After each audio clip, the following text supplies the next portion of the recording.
పాదయాత్ర వెంకటేశ్వర రెడ్డి గారు 2 అంశాలు ఇక్కడ.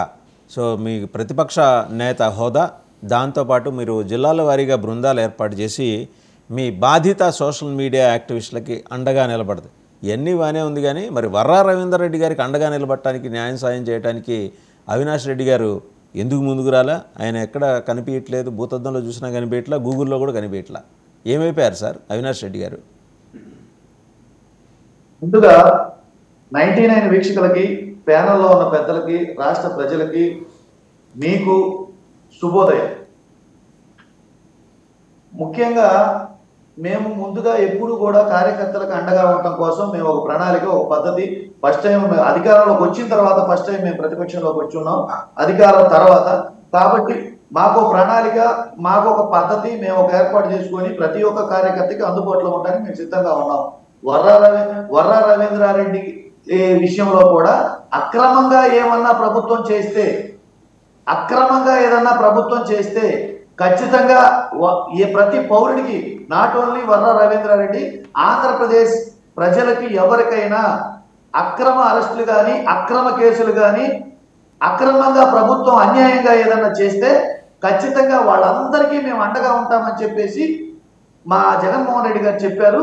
మేము ఆ పద్ధతి ప్రకారమే అన్ని ఏర్పాట్లు మేము చేసి దానికి సహాయ సహకారాలన్నీ తీసుకుంటూ ఉన్నాం. ఇకపోతే ఇక ప్రతిపక్షం గురించి మాట్లాడుతున్నారు. ప్రతిపక్ష హోదా జగన్మోహన్ రెడ్డి గారు, చిన్నపిల్లడు ఏదేదో నాయుడు గారు చాలా కామెంట్ చేశారు, చౌదరి గారు కూడా చాలా కామెంట్ చేశారు.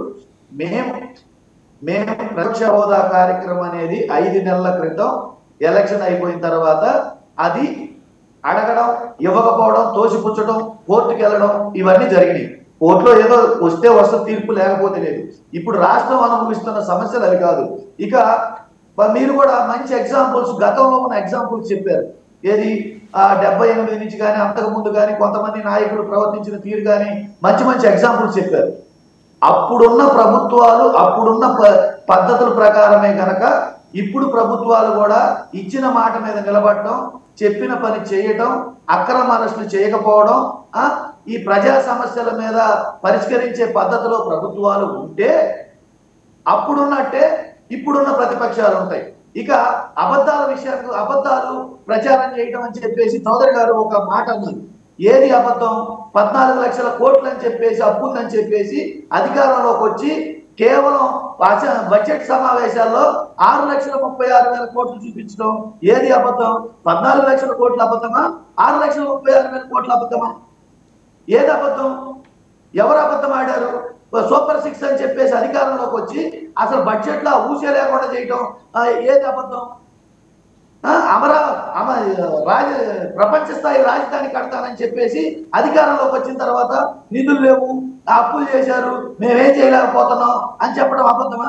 అమరావతిలో ఒలింపిక్స్ పెడతారన్నారు, ఇప్పుడేమో చేతులు ఎత్తేశారు. ఏది అబద్ధం? కుప్పంలో ఎయిర్పోర్ట్ కడతామన్నారు, ఇప్పుడేమో చేతులు ఎత్తేశారు. కార్గోలో కూరగాయలు తరలిస్తామన్నారు, ఇప్పుడేమో చేతులు ఎత్తేశారు.